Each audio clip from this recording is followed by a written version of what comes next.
Coming up next on the Bell Howard Show, the one and only Christopher Walken calls in to talk about his Christmas, and just like his movies, it gets weird. Also, I talk to maybe the only Amish YouTuber in the world, at least the only living one. It's an after-Christmas sale, folks, and the whole store's gotta go. Welcome to Freedom Island. You're listening to the Bell Howard Show. And now, here's your host, Bell Howard.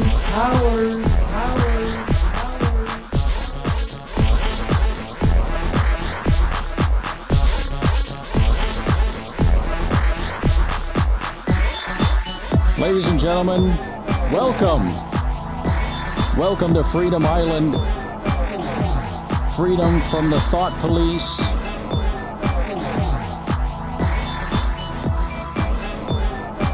Freedom from the liberal establishment media that just won't leave us alone. Freedom from the technocrats who want to run your life. Here is the only place for free thought, free expression, and free coffee, but not free love, because it's gross and there's no such thing. You know, I'll tell you, being married 3 times is not cheap. And Christmas. Merry Christmas to everyone. Christmas isn't free either. We recently celebrated a version of Christmas here on the oil rig.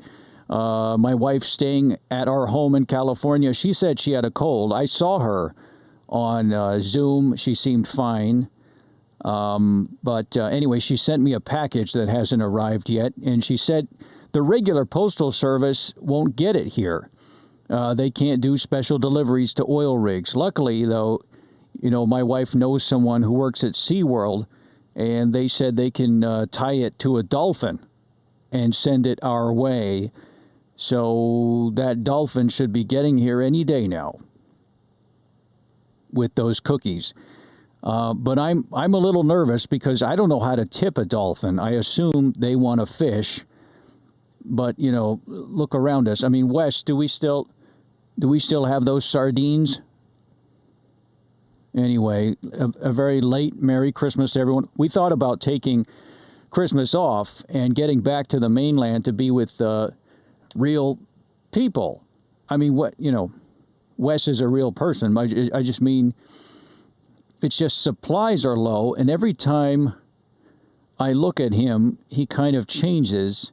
One minute he looks like a young 30-something podcast producer, and then he looks like my grandfather, and then he looks like the rib plate at Claim Jumper. So, but, you know, here's the thing, we can't get back to the mainland yet. We're having engine trouble on our boat that we use to taxi back and forth. Here's the situation, folks. Corona has backed up everything. And it's backed up shipments from the U.S. They're getting to places slower, and we're not exactly high on the priority list. Our little, micronation, island of freedom. But this is the price you pay for true freedom, I guess. The other problem is we're losing fuel. The diesel-powered generators that keep the lights on and the servers running. Well, we don't know. I mean, let me just say at the top of the show, we might lose power here, folks. In the middle of the podcast, I don't know. We have backup batteries, but I don't know if they have enough juice to power our podcast through an entire episode. So I asked myself, if everything goes off, can we row to the mainland? I mean, we're basically living out here like the Amish. No electricity, no gadgets, except we don't have, the Amish, I say, except we don't have the farming equipment or the hats. We have the beards, though. Between us, we're sharing a rusty razor, so we're just going to... Is that why, Wes, you've been obsessively sharpening the kitchen knife to shave your beard? Wes? he's just looking at me with that look he has recently. It's like he's looking over my right shoulder, kind of looking at my aura. Folks, we have a heck of a show today. Speaking of the Amish, my first guest is an Amish YouTuber. He will talk about the trials and tribulations of trying to monetize a channel in Amish country.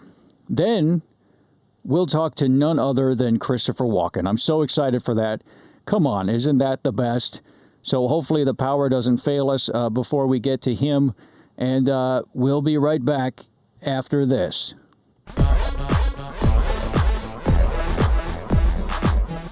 Well, you know, Amish YouTuber might be an oxymoron, but they actually exist. And my next guest is one of them. And, you know, he risks being discovered by his community every day while making his videos on cow milking techniques.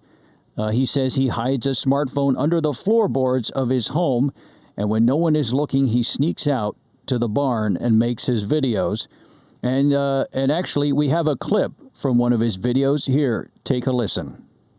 Hello guys, it's Levi, your favorite Amish YouTuber. Today I want to show you how you can get more milk per tug. It's in how you grip the cow's udder. Here, let me show you. The cow's sleeping right now, but... You there! Why are you touching that cow? It is only I, Jedediah. Samuel, I told you, Jedediah, I told you he was molesting the cows at night. Well, Levi, what is it? Were you touching the cows in a sinful way? No, I was just making practicing my milking technique. I know the pains of being a young man may seem overwhelming at times, but that's what goats are for. Leave the cows unmolested, boy. I swear I wasn't. I was just making Well, out with it, boy. Making a what? Nothing. Well, there you go. Exciting stuff. That was just a taste of his YouTube channel, Levi's YouTube channel. So he's on the phone right now. Levi, thank you for calling. I know it's not safe for you to do this. Belle, it's good to hear a friendly voice, a voice that doesn't try to shame me for who I am. Yeah, it's good to hear your voice, too. Where are you, Levi? Are you in the barn or in a nearby apple orchard or... No, I'm outside of a Walmart using a pay-per-call telephone. You mean a payphone? But you've got a smartphone, right? Not anymore. The people in my town were feeling strange and started to sense an evil presence. Some even complained of severe headaches. The minister ordered every house be searched for some evil talisman placed there by a witch, and that's when they found it. They burned my smartphone at the stake, Belle. I watched my 2014 Google Nexus melt away. I was thinking about upgrading anyway, but you know, it still kind of sucked. And so what happens now? I ran away, Belle. I can't go back. You ran away, but how did you get a smartphone in the first place, Levi? That kind of, I mean, I don't even have a smartphone. In fact, I think they do more evil than good. Oh, no, they're wonderful. There's so much at your fingertips. I was coming back one day and from selling pies in an outdoor market. On my way home, I met a man at a crossroads. He said he had something wonderful to show me. He said it would make me instantly famous and rich if I knew how to monetize. I didn't know what he meant, but it all sounded so wonderful. I said the word to myself slowly, monetize. That's when he actually placed it in my hands, and I felt a shiver run through my body. Who was this guy? Was he like a traveling rep from a Verizon or something? He didn't say, but after he placed it in my hands, and we sat by the side of the road for an hour or so, choosing a plan and setting up the phone. I chose a number, and he helped me customize the home screen. And then he vanished into thin air. See, that's the reason I don't go into these stores and get a new phone. It takes so darn long to set up. So then you have a phone and you discover YouTube and you start making videos, right? I remember the first video I made. I was so nervous. My hands were trembling as I held the camera slash phone. But what about the internet? I mean, you can't upload it, right? You're out in Amish country. I would travel 3 miles on the weekend to upload the video from a hotspot and charge my phone. It was a small cafe where everyone dressed like me and had big beards, but they also had neck tattoos. I thought about blending in more by getting a neck tattoo, but I was already taking such a huge risk. So you would go every weekend to. I told the people in my town I was selling pies. One time I was followed, but I lost him in a grove of trees. And when I emerged from the thicket, I was in a parking lot of a fine wine and good spirits store. I thought, while I'm here, I might as well get a bottle of wine or something, maybe a Pinot or a Cab. Well, so what now, Levi? Were you ever able to monetize? Yes, I'm now an independent creator. But wait a minute. Growing up in Amish country, I mean, you must have developed so many practical skills like animal husbandry, woodworking. Plowing. I mean, who can plow these days? You must be a strong fellow. But all those skills pale in comparison to the thrill of being a content creator. Well, does that make you financially independent? Not quite yet. I still need a part-time job. In fact, I have an interview for a door greeter here at Walmart. Well, best of luck, Levi. Okay, Belle, thank you so much. Here's to you, fellow content creator. Are you drinking? Yes, a little wine before the interview. It's a 2018 Zinfandel. All right, Levi, go get 'em. Thanks, Belle. All right, folks, when we come back, if we don't run out of electricity, the legend himself, Christopher Walken, will call in. So stay with us. We'll be right back.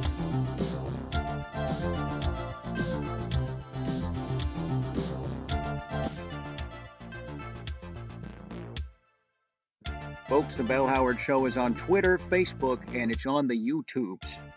Follow me, like me, pray for me, subscribe on iTunes and Spotify, and remember, my tweets are thought-provoking and sarcastic, and 100% me. I'm the only one who touches them. I don't even let Wes tweet for me. I don't let Wes read my tweets before I send them, and that makes him very angry. See you on the Twitter sphere. Follow us on Twitter and like and subscribe on YouTube. God bless our little micronation.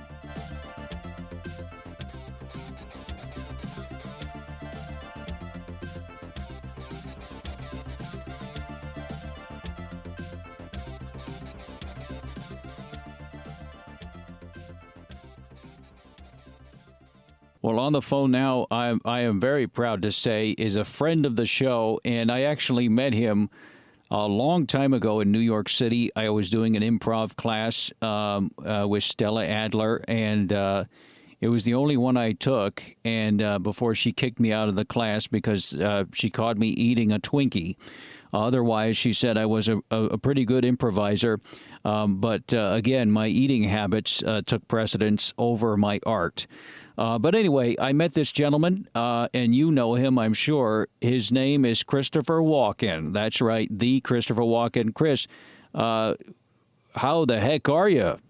Belle, thank you for having me on your show. Finally, all these years, I've been waiting. All the things I've done pale in comparison to what I could potentially do on your podcast. Well, thank you so much, Chris. I mean, that's a big compliment. I mean, considering your body of work, it's just incredible. And so recently, you're in a new movie. I know that.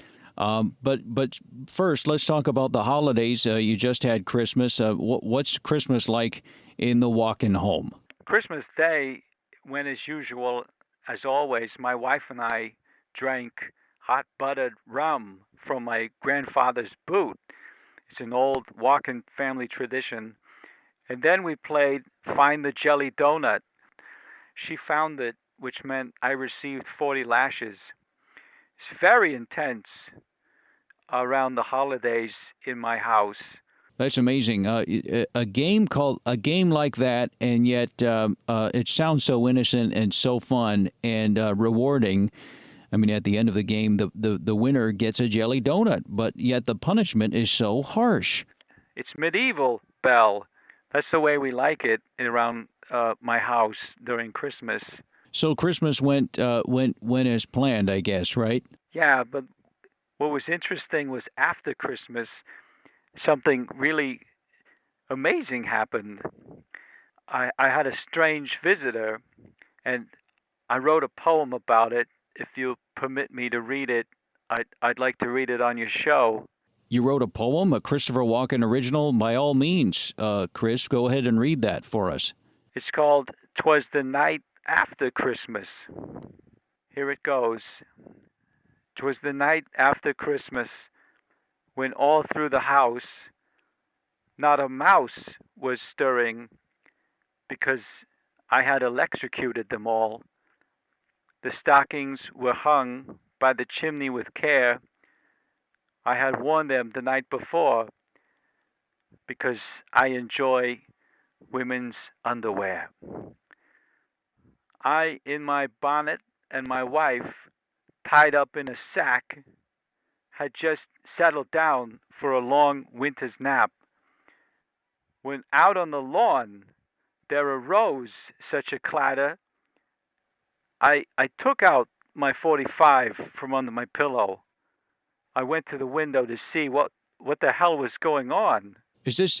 I'm sorry, Chris. Is this real? I mean, so this in the midst of this lovely poem, suddenly there's danger. I mean, this is like one of your films.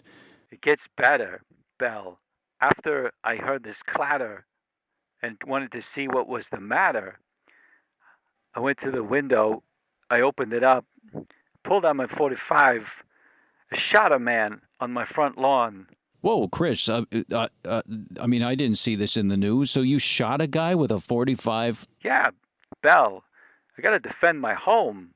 This man. Who was this man? This man is dressed in red. I go on about this in my poem. When what? This is when I look out along. When what to my wondering eyes did appear, a miniature sleigh, and 8 tiny reindeer, with a little old driver, as lively and quick, but not quick enough to dodge my bullet from my 45.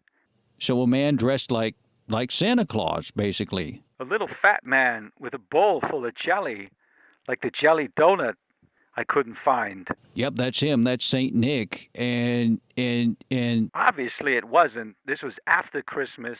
It could only be a burglar or a robber who wanted to invade my home and untie my wife and set her free. I'll be damned if someone comes into my home and unties my wife. Chris, I never met your wife, but she seems like a lovely woman. So then what happened? So you have this man on your lawn, and presumably his brains have sprayed out across your lawn there. Yeah. So he lay there for a while, but the sprinklers came on and sort of washed it away. The police came. It's basically open and shut. He's trespassing. So. And what about the eight tiny reindeer? Were they actually reindeer? I made that part up. Basically, he just came in wearing a Santa suit, but he didn't know I'm a sharpshooter with my 45. I got eagle eyes. I don't need glasses, Belle. You don't understand. I've got perfect vision. I can take that 45 from any point, shoot the target, spray the blood and the brains all over the place. All right, Chris. Well, I mean, that's an amazing story, and I'm glad you are safe and your wife is still in your house. Val, I got to run. I got a roast in the oven. It's making a lot of noise. All right, Chris, will you take care of that roast? And, geez, I hope to talk to you soon. You are a legend, and please, anytime, you are welcome on the Bell Howard Show. Belle, baby, anytime. Let's do improv again someday. Oh my gosh, let's do it real quick. I'm a convenience store clerk, but I'm blind, and you're a frustrated customer in a hurry. I want the cigarettes, baby. Get the cigarette. I want the Marlboros. Get 'em. I'm sorry, sir. I can't see. I'm blind. Can you direct? Turn around. They're next to the camels. Hurry up. I'm in a hurry. I'm a very important businessman. Oh, okay, sir. Are these it? Are these your Marlboro Lights? No, that's beef jerky. Come on. Put the beef jerky. It's next to just a little bit more to the left, and down a skosh. Okay. I think I got it, sir. Is this your Marlboro Lights? No, those are some fish sticks. All right. I'm sorry, sir. How about these? Belle, seriously, I gotta go. My roast, it's screaming from the oven. Okay, sorry, Chris. That was a pleasure. Thank you so much, ladies and gentlemen. Christopher Walken. Goodbye, Belle. See you soon. Bye, Chris. Thanks so much. Well, folks, that's all the time we have for today. Join us next time on the Bell Howard Show when we have interesting guests. We have exciting topics.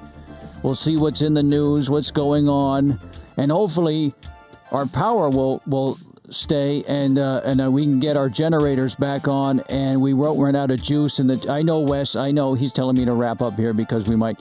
Okay, folks, well, that's it. Remember, stay safe, stay sane, and stay free. Bye now.